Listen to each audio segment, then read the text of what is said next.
방송에서 제공하는 투자 정보는 투자 판단에 대한 조언입니다.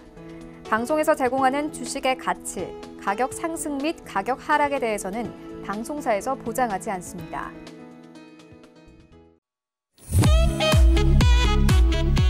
안녕하세요. 투자의 맛 진행의 도지은입니다. 월요일부터 금요일까지 여러분들에게 모든 투자의 맛 전해드리고 있는데요. 오늘은 황금연못님과 함께합니다. 채널 고정해 주시고요. 본 방송에서 제공하는 정보는 투자 판단에 대한 조언일 뿐 해당 주식의 가치나 수익률을 보장하진 않습니다. 또 투자의 맛은 자본시장 통합법 준수하고 있는데요. 1:1 투자 상담, 유사수 신행위, 무인가 영업행위, 불법 대여계좌 홍보 및 가입 권유 등 모든 불법 사항 엄중히 금지하고 있습니다. 참고 부탁드릴게요. 그럼 전 잠시 뒤에 위원님과 함께 돌아오도록 하겠습니다. 잠시만요.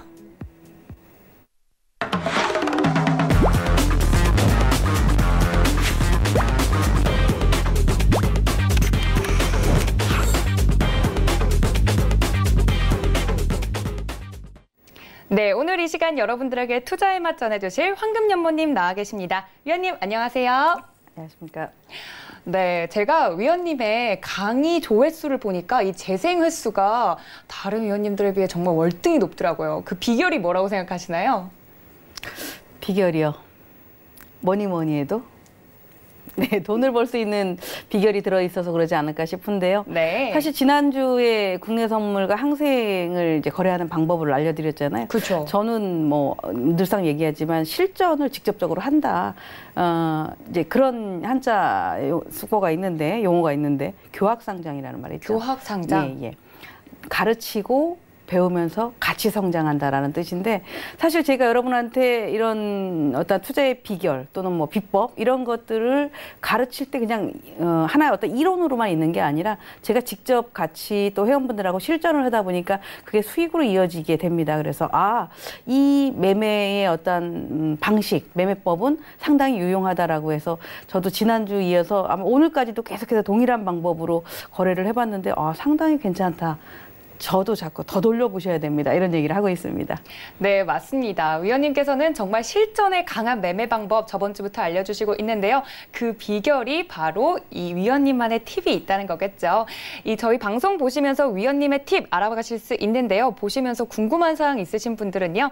전화 023153-2611, 023153-2612번까지 전화로 물어봐 주셔도 좋고요. 문자는 받는 사람 샵 4989 설정하셔서 질문 사항 보내주시면 방송에서 적극적으로 다뤄드리도록 하겠습니다. 나는 위원님과 조금 더 실시간 리딩을 함께하고 싶다 하시는 분들도요. 오픈 채팅방 들어오시면 됩니다. 자주 사용하시는 노란색 메신저 어플 들어오셔서 채팅방 상단에 투자의 맛 황금연못이라고 검색하시고 들어오시면 우리 위원님만의 어마어마한 비결 다 전해드리고 있으니까요. 많은 참여 부탁드릴게요. 그럼 오늘도 재생 횟수가 폭발할 것 같은데 위원님만의 이 비결 바로 들어보도록 하겠습니다. 위원님. 네, 오늘 네 번째 이야기 코너로 들어갑니다. 파생상품의 맛. 자, 지난주에는 어찌 보면은 그대로 실전할 수 있는 이제 우리가 파생의 아침에 문을 딱 열었을 때 굿모닝을 국내 선물부터 항생까지 이어갔는데요. 자, 그렇다면 이들이 연결고리 또는 상관관계 이런 것들을 이제 어떻게 볼 수 있느냐라고 해서 이런 그림을 하나 준비를 해봤습니다.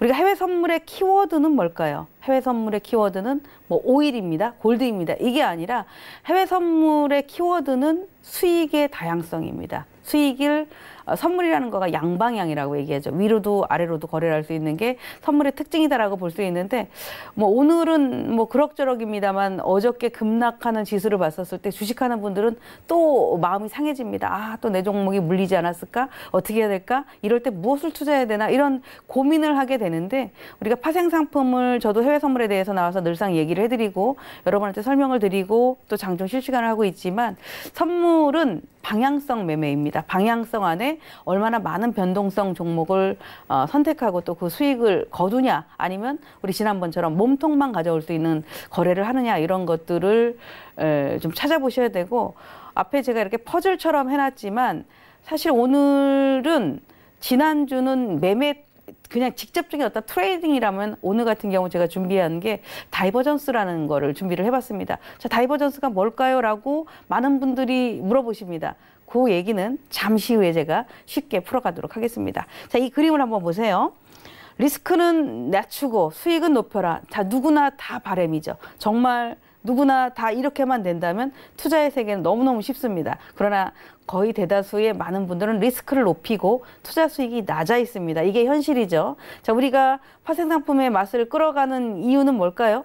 리스크를 줄이고 수익을 높이기 위해서 진행을 하는 겁니다. 종목 간의 상관관계다. 아, 어떤 걸 얘기하지? 그럼 제가 늘상 하는 얘기가 있죠. 달러 인덱스가 상승을 하면 유로가 빠집니다. 또 골드가 하락을 합니다. 이렇게 얘기를 합니다. 달러 인덱스가 상승을 하면 지수가 상승을 합니다. 또 이런 식으로 얘기를 해드리거든요.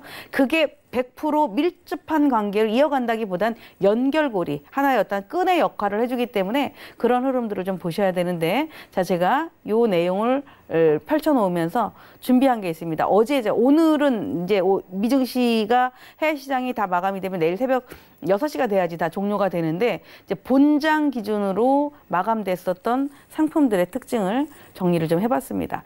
자, 여기서 보시면 전체적인 거를 자 이렇게 볼까요? 여기 보시면 오늘 새벽에 올라왔었을 때 하루는 트럼프 탄핵 때문에 급락을 했는데 하루는 다시 트럼프가 미국, 중국하고 뭔가 협상이 잘 돼가나 보네 이렇게 생각해서 시장이 막 바뀌어집니다. 근데 제가 작년 10월 달에 미중 무역 관세 때문에 시장이 시끄럽기 시작했어요. 1년을 오르락 내리락을 했죠. 1월 달부터 급등을 했다가 다시 5월 달에 하락했다. 다시 또 여전히 우리 7, 8월, 9월 달까지는 골드의 큰 시세가 나왔다가 지금 같은 경우도 어디로 가야 될까 방향을 틀어주고 있고, 외려 그런 와중에 이제 약간의 조정 국면들 보이고 있었는데, 제가 그런 얘기를 드렸었어요. 7월 달도 그렇고 8월 달도 그렇고 10월 달이면 아마 시장이 약간 변해 있을 것이다. 만약에 시장이 지수가 10월 달에 안정권으로 가지 않고, 또는 우리가 늘상 얘기하는 안전자산에 해당되는 국채라든가 골드라든가 이런 종목군들이 하락을 하지 않는다면 정말 시장은 골머리를 앓게 된다. 그러나 내가 보는 기준에서는 10월 달이면 이들이 조정권으로 완벽하게 들어갈 것이다라고 본다. 이렇게 이제 시황을 좀 풀어드렸었는데 공교롭게도 그게 지금 그대로 적용이 되고 있습니다. 자, 앞에 화면을 보시면 오늘 아침에 새벽에 마감된 건데요.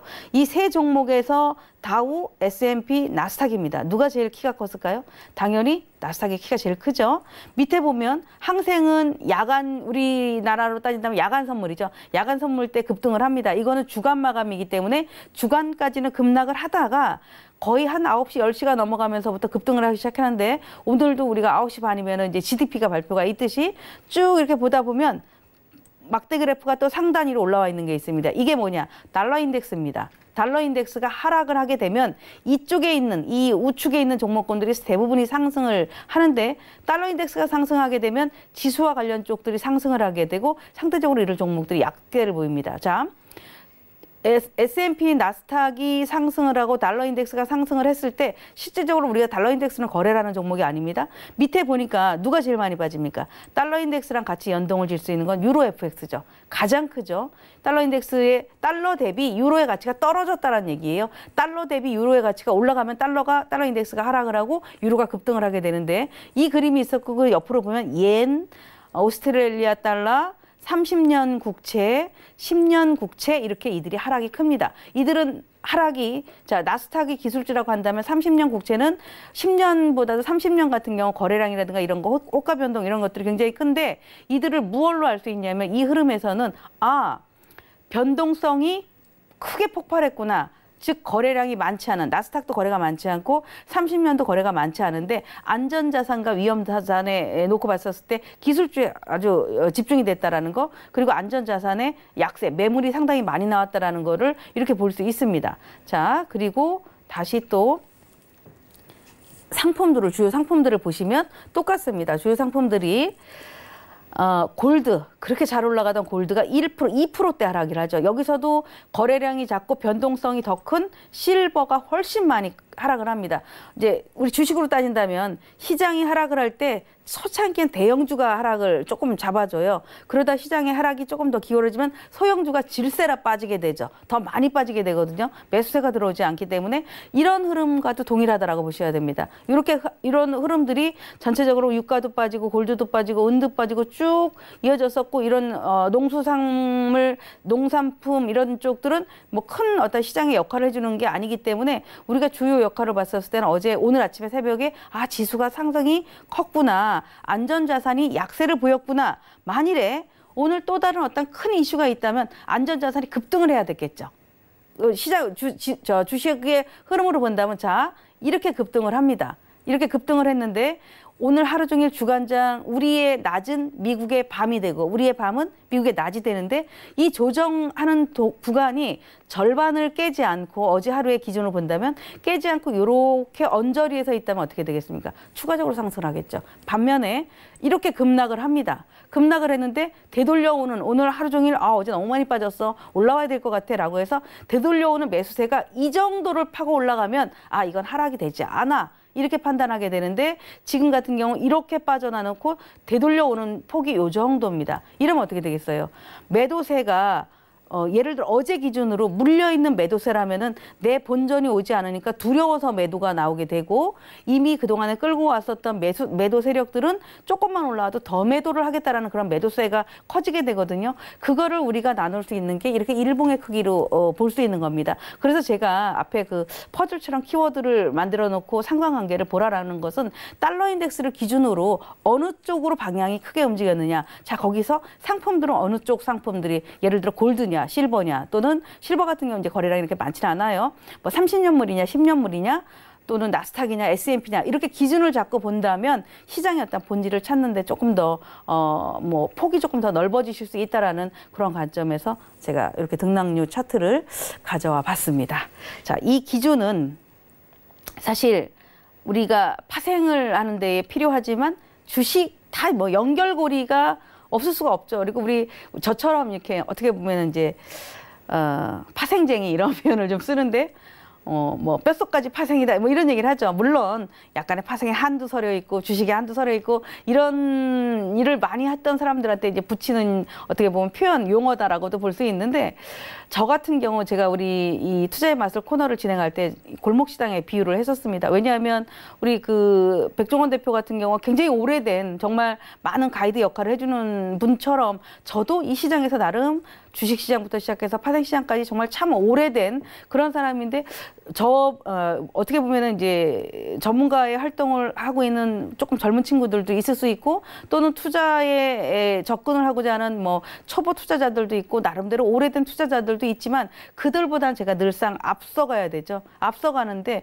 제가 경험을 하지 않으면 그 앞서갈 때 그들의 아픔도 알 수가 없고 그들의 두려움도 알 수가 없습니다. 늘상 제 경험이 다 녹아 있어야만이 제가 언제든지 머릿속에 있는 걸 갖다 풀어드릴 수 있다 이런 얘기를 해드리게 되는데 그래서 제가 상관관계 이후에 우리 개인 투자자의 속성 왜 개미가 수익과 친하지 못할까라는 거를 정해봤습니다. 자, 왜 개미가 수익과 친하지 못할까요? 다들 그런 얘기를 하죠. 수익과 친하지 못하는 이유는 간단합니다.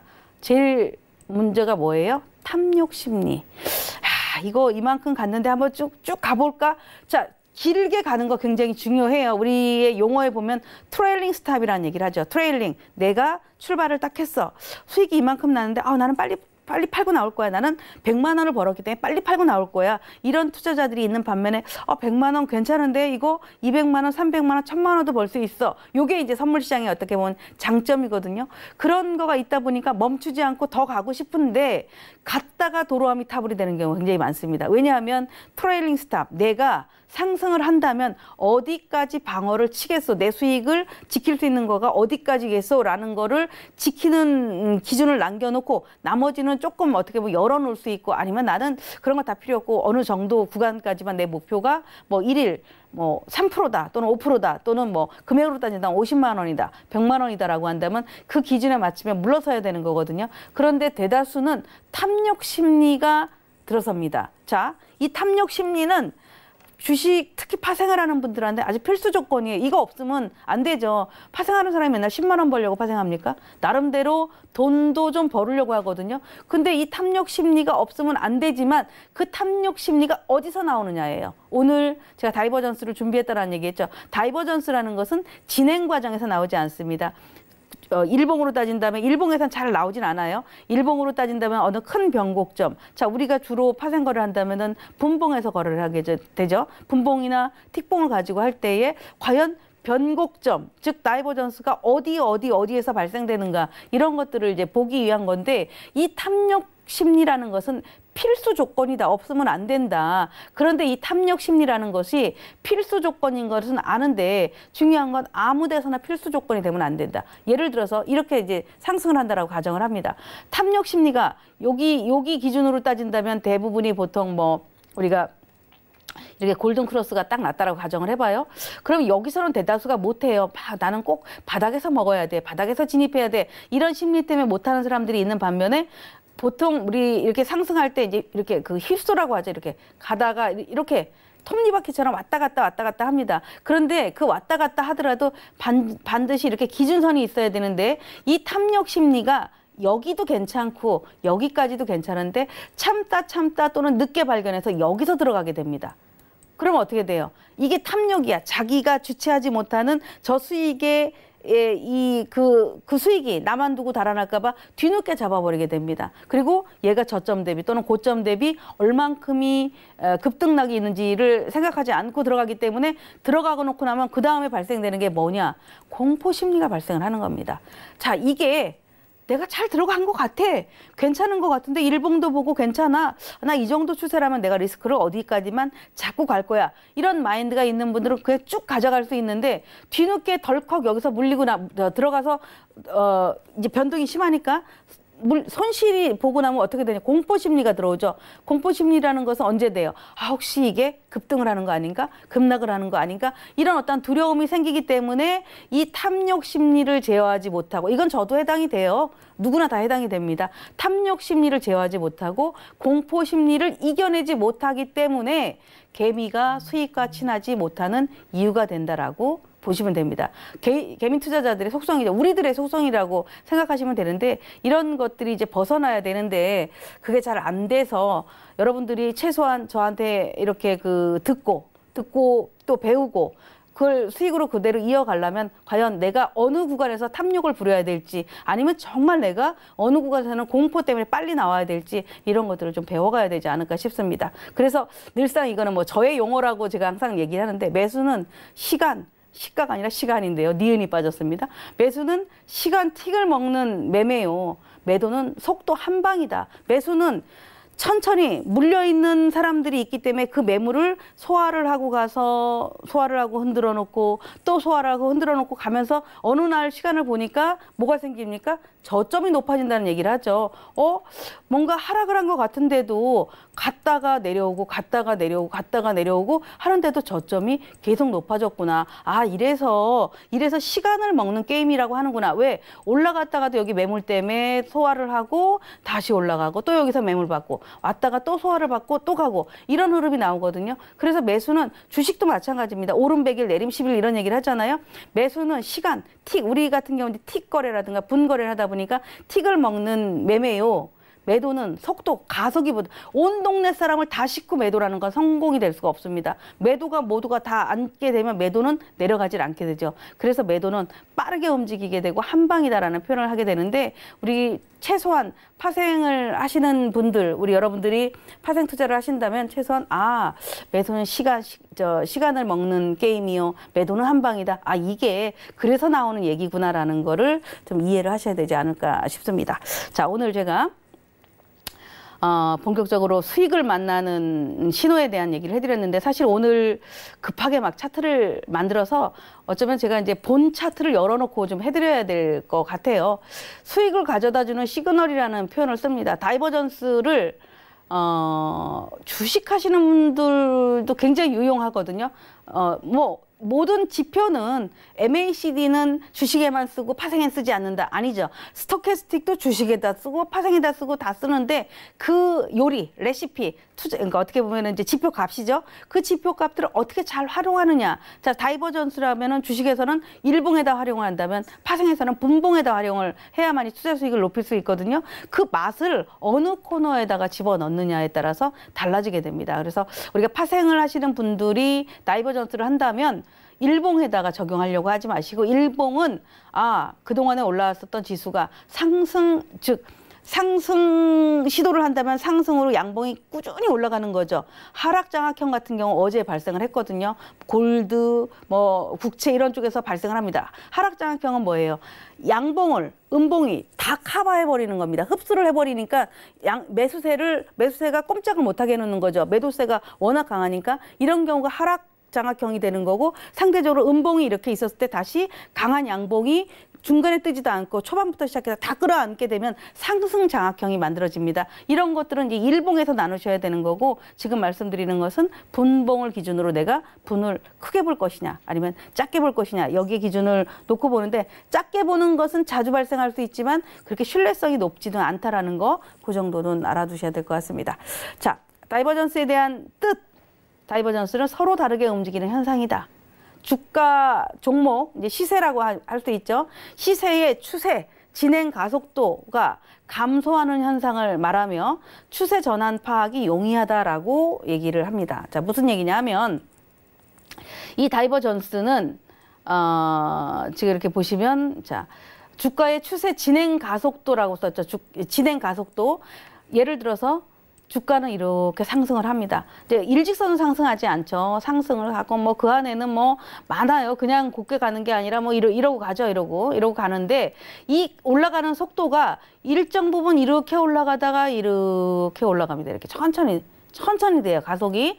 그래서 진행 가속도, 즉 올라가야 되는 이유가 점점점 떨어지고 사고자 하는 사람들도 줄어들게 하니까 모멘텀이 감소를 하게 되는 이 현상을 얘기하는데, 반면에 지표는 이 주가의 시세는 천천히 가고 있다면 지표는 상대적으로 먼저 움직이거나, 그죠? 먼저 움직이거나 아니면 그 시세의 움직임과 반대로 움직이는 현상을 보이게 됩니다. 그래서 이 다이버전스라는 것은 다른 것보다 여기 추세 전환의 파악이 용이하다라는 얘기를 하죠. 자, 핵심 골자가 추세 전환이라고 했습니다. 추세 전환이 자주 일어나나요?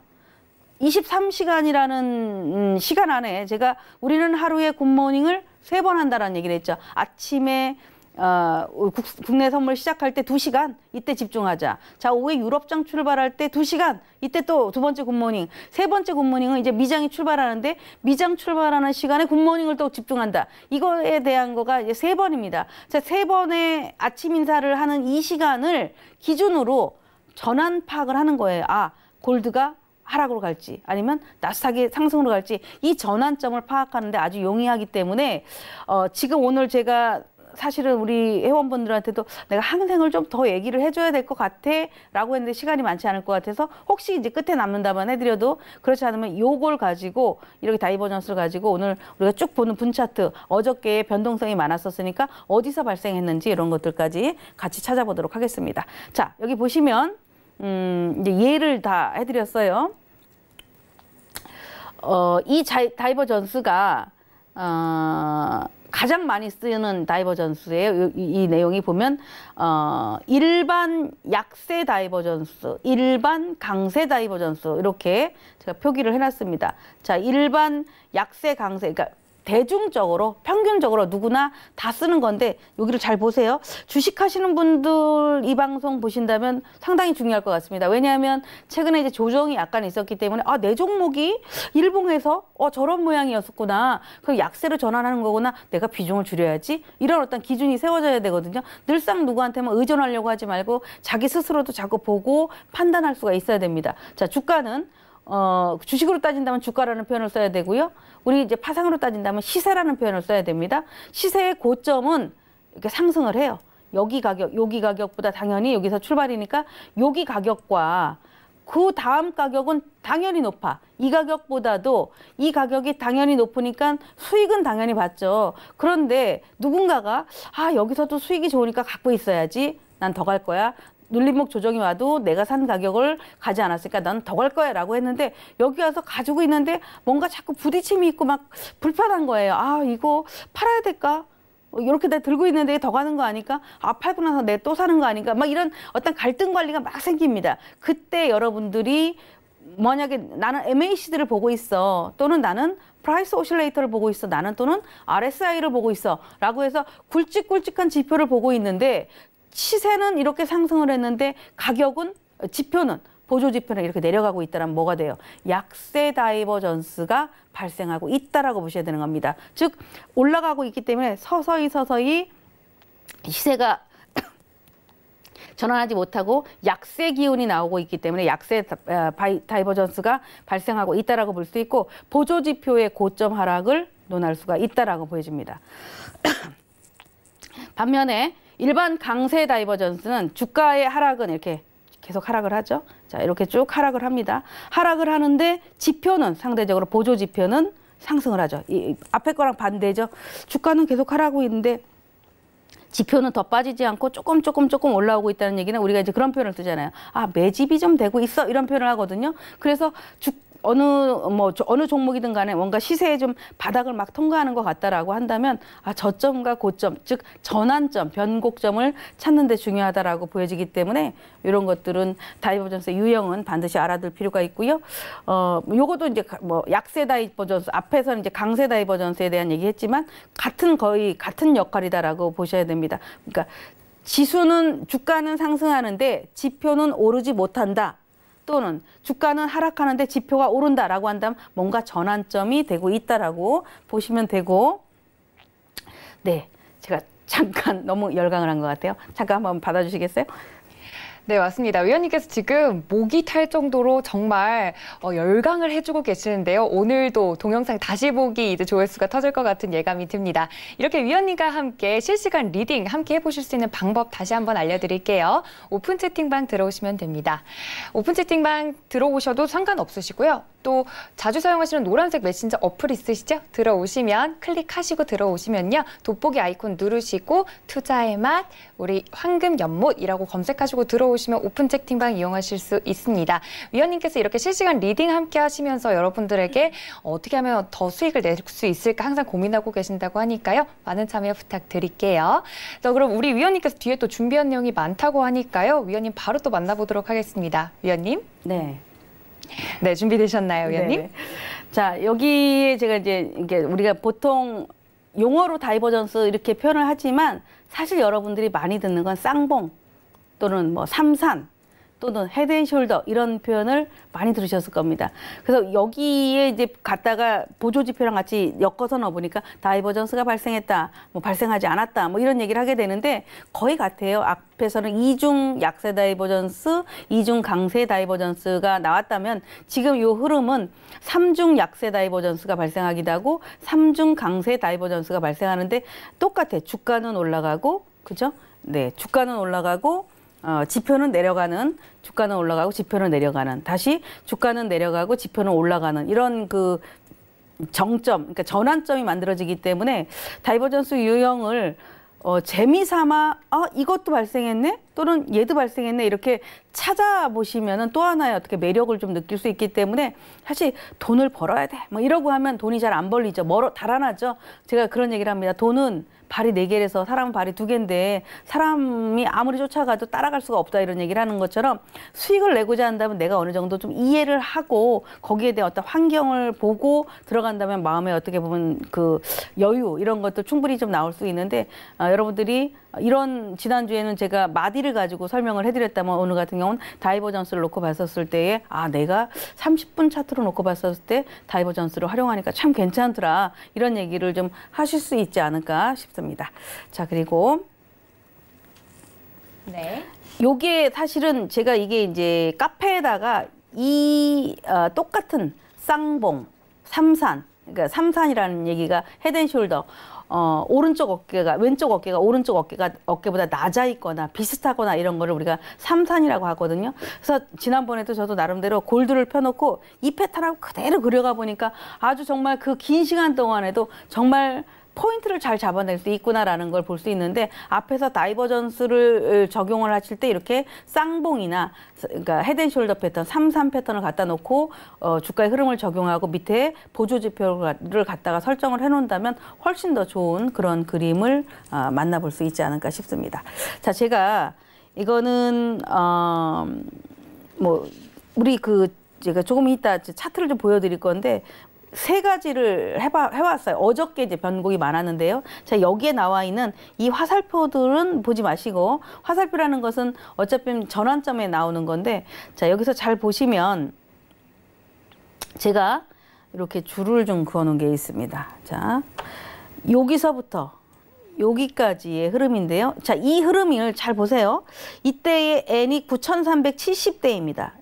이렇게 9,370대였고, 어제 트럼프, 그러니까 나스닥이 막 급등을 하고 있었을 때에 급락을 합니다. 이렇게 급락을 했었을 때 가격이 9,330 이하로 내려가니까 이게 한 티 가치가 한 6,500원이거든요. 어마어마한 하락이 나온 거예요. 이렇게 흐름이. 근데 여기서 보셨을 때에 지표를 한번 잘 보시면, 여기, 그러니까 예를 들어서 지금 상태의 이때의 가격보다 그 다음번에 거의 11시 때의 가격이 당연히 낮죠.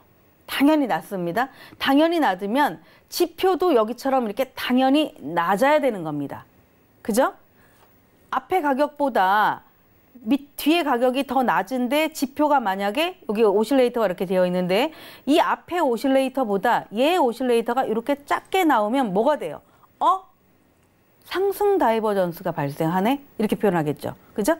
가격이 훨씬 떨어졌는데도 불구하고 보조지표가 더 내려가지 않아요? 그럼 매집이 들어올 수 있겠다라고 판단할 수 있는 겁니다. 얘는 지금 제가 10분 차트로 갖다 열어놓은 건데, 그런데 가격하고 동일하게 여기서도 하락을 하고 여기서도 하락을 하고 지표도 이때보다도 훨씬 많은 하락을 하고 그 뒤도 계속 하락합니다. 그러니까 제가 다이버전스를 찾아드리는데 왜 이거를 보여드리냐 하면, 여러분들이 혹시나라도 보조지표를 설정해 놓고 이것도 이러니까 보조지표 이렇게 낮아졌으니까 이게 다이버전스 아닌가요? 라고 할 때 혹시 착각을 하실 수 있기 때문에 이런 게 아니다.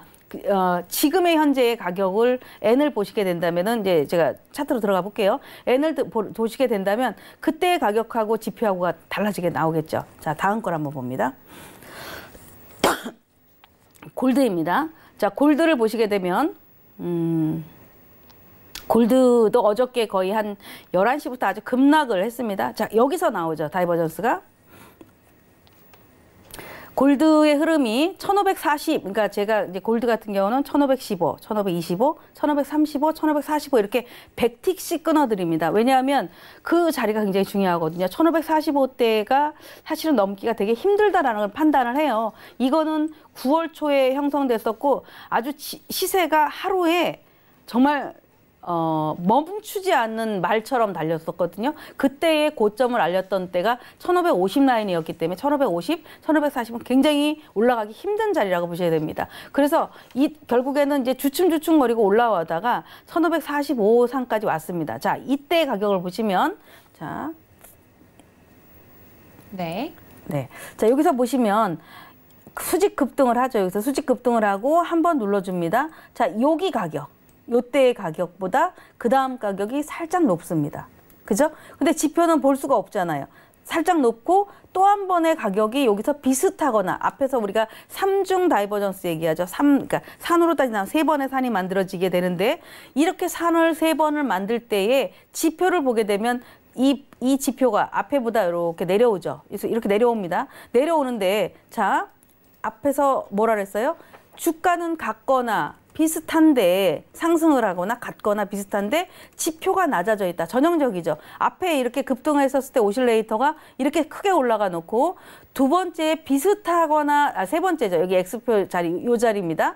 이 구간대가 비슷하거나 같은데 보조지표인 이 오실레이터는 이렇게 작습니다.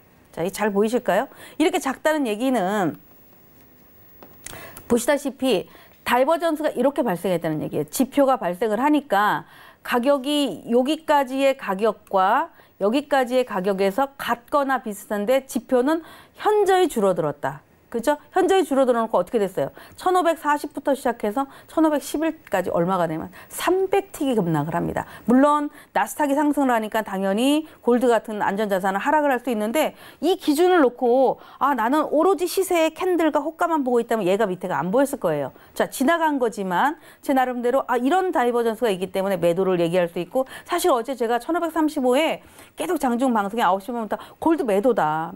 그런데 잘못 이 시간에 컷을 설정을 해놓으면 컷만 잡아먹고 쏟아질 수 있다. 그러고 나서 정말 컷만 잡고 쏟아지더라고요. 그래서 어떤 때 내가 어떤 컷을 걸느냐가 되게 중요한데 그 하나의 방법도 자 제가 다이버전스 내가 만일에 지금처럼 1535에 누군가가 매도를 했다면은 이 다이버전스가 만들었었던 고점 있죠. 이런 자리에다 컷을 설정하면 거의 다치지 않게 됩니다. 근데 우리가 너무 빠른 거래하다 보면 짧은 틱을 해놓기 때문에 실질적으로 얻을 수 있는 소익을 놓쳐버리게 되는데 그러다 보면 놓쳐버리게 되면 이렇게 쏟아져도 못 들어가게 되는 경우가 상당히 많아요. 그래서 이 골드 같은 경우가 이런 패턴이 상당히 좀 많이 나올 수 있기 때문에 여러분들이 좀 유용할 수 있다라고 볼 수가 있고 요거는 이제 크루드 오일이죠. 오일 같은 경우도 보시면은 자 오일도 다이버전스 여기서 나오죠. 이렇게 하락을 쭉 합니다. 그죠? 가격에 대해서 하락이 굉장히 많이 나와요. 하락이 굉장히 많이 나오는데 자 보셔야 되는 것 이때 가격보다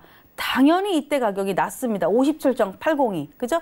제가 화요일날 여기 우리 또 방송을 11시 방송을 했었을 때에 오일은 갭을 다 메울 겁니다라고 했는데 그날 벌써 다 메워버렸더라고요. 그동안 한 12% 13% 올랐었던 그 갭이 다 메워졌었는데 보시면은 저점 내려왔었을 때 지표를 한번 볼까요? 당연히 두 번째보다 첫 번째의 보조 지표보다 두 번째의 이 지표가 당연히 낮아 있죠. 이렇게 낮아 있죠. 그죠? 낮아 있습니다. 그러니까 당연히 이건 다이버전스가 아니라 하락이야. 자, 이 두 번째 가격보다 세 번째 가격이 당연히 더 낮아 있는데 가격은 더 낮아져 있잖아요. 그런데 지표는 어때요? 지표는 올라가 있습니다. 그죠? 올라가 있기 때문에 이게 10분 차트인데도 불구하고 변곡점이 생겼구나. 다이버전스가 생기기 시작하는 건 변곡점. 그러면은 이제 뭐라고들 저한테 질문할 수 있냐면 그게 지나갔으니까 보이는 거 아닙니까? 이렇게 질문할 수 있습니다. 자, 이때 발생을 했다라고 해서 여러분이 여기서 사실 수 있을까요? 이 가격에 사가지고 5시간, 6시간 들고 갈 수 있을까요? 마크를 해야죠. 마킹을 한다라고 하죠.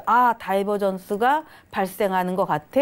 여기서부터 주목을 해봐야지. 이 자리를 깨지 않고 있다면 서서히 준비를 하고 나름대로 내가 오실레이터를 정한 게 있다면 오실레이터가 드러나게 올라올 시점부터 매수를 해야지. 이런 어떤 기준을 잡게 됩니다. 결국에는 어떻습니까? 다이버전스가 여기서 3번에 발생을 하고 주가가 움직이다가 원유 재고 발표 아마 이때 무렵이 원유 재고 발표가 좀 났었던 것 같은데 이 무렵에 흔들 해놓고 나서 이렇게 올라갔던 겁니다. 이 가격이 100틱이 넘어요. 100틱이라면 한 계약당 100만 원이 넘는 수익이죠. 굉장히 큽니다. 그래서 파생 상품이 메리트가 이런 데에 있다라고 볼 수가 있는데 어쨌든 이런 다이버전스는 종목별로 보시면 굉장히 매력적이고 또 어떻게 보면 우리가 찾아볼 수 있는 거가 많기 때문에 제가 HTS를 바로 들어가 보도록 하겠습니다. 자, 아이고 죄송합니다. 자, HTS를 보시게 되면 지금 우리 이 시간에 제일 먼저 봐야 될 게 지수겠죠, 지수. 네. 자, 나스닥이 변동이 그러니까 나스닥을 한번 보도록 하겠습니다. 우리 방금 전에 봤었던 10분 차트를 한번 봅니다. 자, 네. 10분 차트를 보게 되면 10분 차트를 보면은 나스닥은 지금 하락에 대한 기운이 없이 어저께 워낙 많이 올라와 놓고 지금 이렇게 있죠. 그러니까 얘는 판단을 하기가 어려워. 장 초반에 흔들흔들 거릴 수 있지만 판단을 하기는 어렵다라고 한다면 대략적으로 한 30분 차트를 봅니다. 자, 30분 차트를 봤었을 때 나스닥도 어제 정확하게 나오네요. 자, 여기서 보시면 전일 급락을 하고 24일 날 밤부터 25일 새벽까지 급락을 하고 반등을 하다가 추가 하락을 합니다. 자, 추가 하락을 하는데 밑에 보조 지표가 어떻습니까? 이때 가격보다 이렇게 올라가 있죠. 그죠? 올라가 있잖아요. 가격은 더 빠졌는데도 불구하고 올라가고 있으니까 어떻게 당연히 주가가 올라가게 되는 겁니다. 이게 벌써 30분은 그날 일주일의 흐름을 이해할 수 있어요. 10분은 그날의 방향이라면 30분은 일주일의 흐름을 이해할 수 있다라는 그런 장점이 있는 거기 때문에 다이버전스가 이렇게 발생하는구나. 오실레이터 양운이야, 음운이야 이게 아니라 가격보다 지표가 올라가고 있는지 이런 것들을 좀 봐야 되고요. 자, 우리 방금 전에도 한번 보여드렸었던 골드 한번 볼까요? 자, 골드 보겠습니다. 자, 골드입니다. 이 골드가 30분 차트인데 그동안의 상승세가 이렇게 컸죠. 얘는 이미 아까 제가 10분 차트로 다이버전스가 발생했습니다라고 했는데 지금 보시게 되면 골드 같은 경우는 아마 9시 반에 GDP가 좀 있었을 거예요. GDP 때문에 1511까지도 오고 들썩들썩거리는 흐름은 나오고 있는데 오늘 많이 내려갔다 왔네요. 1507까지도 갔다 왔고 자, 쭉 30분 동안 지금 9시 9시부터 9시 반까지 봤었을 때 1507까지도 갔다 왔는데 지금은 그냥 하락형이기 때문에 이건 다이버전스가 아니라 그냥 하락형. 그죠? 그러니까 이동평균선이 이렇게 내려오고 있잖아요. 가파르게 내려오고 있는데 올라와봤자 머리를 부딪혀봤자 도로 내려오고 있는, 맞고 떨어진다는 표현을 하게 되죠. 도로 내려와서 얘가 만일에 아직까지도 추가 하락을 한다면 이 보조지표인 오실레이터도 계속 하락할 수 있기 때문에 이거는 섣불리 다이버전스가 발생했다라고 하면 안 되고 그냥 하락 진행형이 되고 있다 이렇게 보시면 됩니다. 자, 오일 한번 볼까요? 오일. 자, 크루드 오일입니다. 앞에서 설명드렸었죠. 크루드 오일 10분 차트를 보니까 어땠었어요? 자, 이때는 뭐 상승 하락을 논하는 거 어려웠었고 어제 기준으로 자, 여기서 얘가 30분 차트 중요한 게 있네요. 10분 차트로는 어저께 기준으로 가격이 지표보다 더 낮았기 때문에 단기적으로 매수를 해서 수익을 볼 수 있다 이렇게 얘기를 드렸지만 실질적으로 추세적으로는 오일은 여전히 하락입니다. 계속해서 갭도 매고 다 하락인데 지금 보시면은 오실레이터가 우리 지난 58.65 현재 가격이 56.15 200틱이 넘는 하락이 나오면서 지금까지 계속 하락이에요. 그러니까 하락인데 다만 여기서 보시면은 그러니까 전일 그 55.70을 갔었을 때 대비 지금 56.17이니까 가격이 더 낮아져 있지는 않잖아요. 자, 이거는 아마 여러분이 이제 이번 주에 잘 보셔야 될 것 같아요. 지금 여기의 가격보다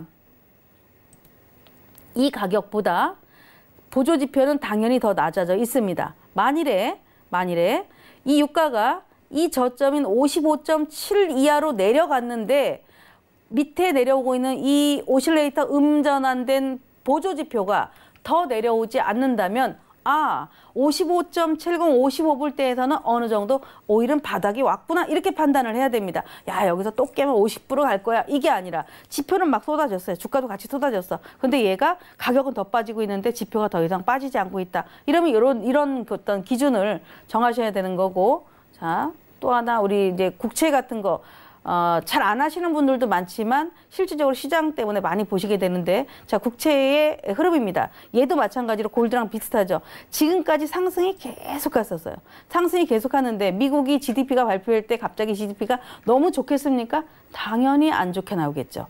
지금 경기가 다 둔화되어 있는데 그렇게 좋게 나올 거리가 별로 없어요. 거리가 없기 때문에 이런 흐름인데 자, 여기서 보시면은 여기서 나오네. 얘는 이제 하락 다이버전스가 발생했던 걸 찾을 수가 있네요. 자, 이때 가격보다 그 후의 가격이 24일의 가격보다 25일이 12시가 지난 후의 가격이 국채 금리가 130.05에서 130.23까지 굉장히 많은 시세가 올라갑니다. 이 정도 폭은 수익폭이 굉장히 크거든요. 그런데 이때의 보조 지표보다 가격이 훨씬 더 많이 올라와 있는 지금의 이 보조 지표가 더 높지 않았어요. 더 높지 않고 같거나 높지 않으니까 또 여기 가격보다도 뒤에 나오는 보조 지표가 또 낮아져 있어요. 그죠? 자, 이렇게 계속해서 낮아져 있다는 얘기는 뭘 의미합니까? 가격은 더 높거나 비슷한데 보조지표가 낮다는 것은 곧 내가 하락을 하겠소라는 거를 보여준 거가 되고 지금은 뭐 지표로 인해서 이렇게 막 올라오고 있지만 오실레이터라든가 이런 것들이 뭐 크게 변하지 않았다라고 봤었을 때는 어쨌든 여전히 약세 기운이 좀 남아있다. 이렇게 볼 수 있고 오실레이터가 완전하게 이제 다시 이렇게 반전하는 그런 흐름이 나오지 않는 이상은 상당히 좀 주의를 할 필요가 있다라는 거 앞에서 제가 그런 얘기를 드렸죠. 10월 달에는 뭔가 좀 변화가 생길 수도 있다 이런 얘기를 좀 드렸었습니다. 자, 통화 쪽에서 볼까요? 최근에 N 거래를 이제 많이들 하게 되는데 N을 보시게 되면 거의 이제 같다고 보시면 돼요. N 같은 경우도 하락 다이버전스가 발생했었다. 자, 지금 당장은 막 움직임들이 있어요. 부지런히 뭐 재료가 나오고 하니까 다 움직임들이 있는데 동일합니다. 이때 가격보다 21일 가격, 24일 가격, 25일 가격을 놓고 본다면 당연히 가격이 다 높았죠. 그죠? 당연히 이렇게 가격이 다 높아져 있습니다. 가격이 이렇게 다 높아져 있습니다. 다 높아져 있는데 보조지표를 보게 되면 이때 보조지표가 비슷하거나 자, 여기 보조지표, 그러니까 여기 기준으로 본다면 여기 보조지표보다 그 다음번에 한 번 더 올라가 있는 요 변곡점을 찾는 이 보조지표가 낮아 있습니다. 이렇게. 이렇게 요게 다이버전스가 발생하나요? 낮아 있고 자 이거는 약간 높기 때문에 큰 차이는 없는데 낮아 있다는 얘기는 되돌렸다가 다시 올려갔는데 더 갈까 말까 우리가 지금 이렇게 지난 차트를 갖다 놓으니까 그렇지만 요렇게 놓고 본다면 이렇게 본다면 다시 상승할 수 있겠다 누구나 그렇게 생각할 수 있거든요. 상승하지 않을까 이렇게 생각했었을 때 지표가 더 올라오지 않네 얘가 30분 차트인데 30분 봉이 마무리되는데 더 올라오지 않네라고 한다면 급하게 따라갈 게 아니라 이렇게 지켜보셔야 돼요. 결국 그 지켜본 기준이 뭐 여러 가지 뭐 나스닥이 올라가서 그랬다 뭐 여러 가지 재반 여건이 있었지만 결국에는 지금 제가 알려드리고 있는 이러한 어떤 다이버전스를 조금 더 활용을 해보고 내가 이 다이버전스를 10분 차트에 활용을 할까? 또는 나는 큰 추세를 보게 30분 차트 활용할 거야 라고 한다면 그게 자기만의 맛을 살리는 거예요. 누군가는 10분에 잘 맞으니까 나는 10분 기준으로만 거래를 하니 내가 보유 종목을 가지고 있는 상태라면 2시간 이상은 가지 않겠다. 그러니까 응용을 다 하는 거죠. 그런 어떤 기준을 가져야 되는 거고 그렇지 않고 나는 크게 보고 그 안에서 거래 포인트를 찾아내고 있다라고 한다면 조금 더 30분 차트 또는 뭐 120분 차트 또는 뭐 60분 차트 이런 것들을 놓고 거래 어떤 그 주요 대상으로 만들어 봐야 되지 않을까 싶습니다. 사실 이 시간대에 제가 원래는 계획을 할 때 거래도 바로바로 시켜드리고 막 이런 생각을 좀 해봤는데 그거는 좀 쉽지가 않더라고요. 이 뭐 펴놓고 여길 들어가세요 뭐 이렇게 하기가 쉬운 코너가 아니기 때문에 현재 진행되는 차트와 우리 앞에 제가 준비해 왔었던 이 다이버전스를 같이 병행을 해드렸고 지난주에 제가 국내 선물하고 항생을 해드렸잖아요. 거기서 이제 마디에 대한 얘기를 했거든요. 근데 그 마디라는 것은 국내 선물과 항생에만 해당되는 게 아닙니다. 오일도 마디가 있고 골드도 마디가 있고 또 N, 뭐 나스닥도 모두 다 마디가 있는데 그 마디를 어떻게 활용할 것이냐. 지난번에 제가 항생은 일본 기준으로 500틱씩입니다. 그러니 분봉으로 따진다면 50틱씩 잘라가세요. 내가 만약에 분봉으로 50틱이라면 내가 중간을 치고 들어간다 25가 되겠죠. 예를 들어서 26,300 이러면 26,300, 333 이러면 여기서 들어가야 될까 말아야 될까 이렇게 고민하지 마시고 325에다가 걸어놔야지 또는 350에다 걸어놔야지 이렇게 그 마디를 끊어가면서 거래하는 습관을 들여보신다면 훨씬 더 유용한 거래가 되지 않을까 싶습니다. 네, 실전 매매에 정말 딱 맞는 방법에 대해서 위원님께서 오늘 1시간 동안 강의를 해주신 것 같습니다. 위원님께서 여러 차트를 보면서 설명을 해주셨는데 저번 주에 봐주셨던 항생 차트를 이 오늘 배운 방법에 또 적용할 수 있을까요, 위원님? 항생은 어떻게 보시나요? 항생은 그렇죠. 근데 항생은 지금 시간에 보면은 지금 이제 우리로 따진다면 야간 선물에 해당이 되거든요. 그쵸. 그래서 야간 선물에 해당이 되기 때문에 생각처럼 그렇게 분 차트가 잘 만들어지지 않습니다. 자, 네네. 30분 차트로 항생을 본다면 그냥 하락 추세입니다. 이렇게 하락 추세. 항생이 26,500을 돌파를 해야 되는데 그 26,500을 실패함으로써 얘가 그냥 하락 전환을 했기 때문에 지금 보시다시피 하락 추세고 자 가격이 더 빠졌는데 앞에 가격보다 뒤에 가격이 더 빠졌는데 당연히 지표도 빠졌기 때문에 얘는 아직 어떤 전환점을 할 수 있는 다이버전스가 아니라 하락이 아직도 더 진행되고 있다. 이렇게 보셔야 되는 게 맞습니다. 그렇군요. 항생과 이렇게 방법을 알려주셨지만 차트에 따라서는 또 많이 또 방법이 달리 할 수 있다라고 위원님께서 말씀해 주신 것 같아요. 그렇죠. 그냥 뭐 골드, 오일 이런 것처럼 뭐 23시간 거래가 되면 좋은데 그쵸. 항생은 조금 다른 면이 좀 있습니다. 그러면 또 이 방법을 해볼 수 있는 다른 차트가 있다면 또 뭐가 있을까요, 위원님? 아무래도 실전 매매에 관련된 방법이기 때문에 저는 뭐 제일 먼저 국내 선물. 국내 선물. 네, 국내 선물. 모든 스타트는 국내 선물부터 해야 되고 국내 선물이고 대중적인 게 이제 오일 골드를 많이 하기 때문에 네. 그들 종목을 접근을 해보시는 게 좋습니다.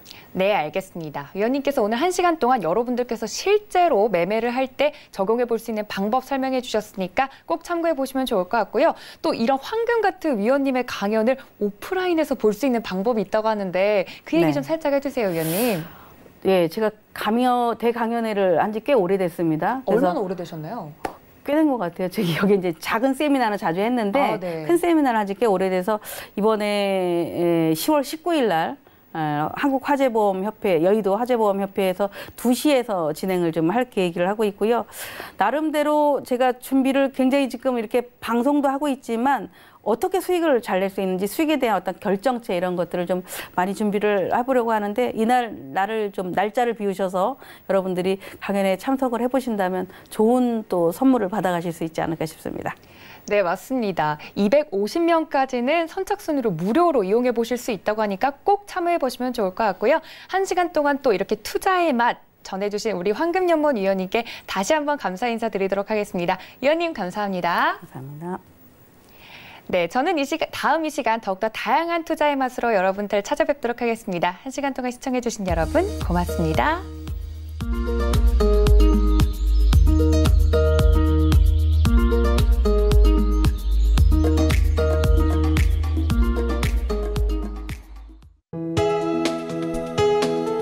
본 방송에서 제공하는 투자 정보는 투자 판단에 대한 조언입니다. 방송에서 제공하는 주식의 가치, 가격 상승 및 가격 하락에 대해서는 방송사에서 보장하지 않습니다.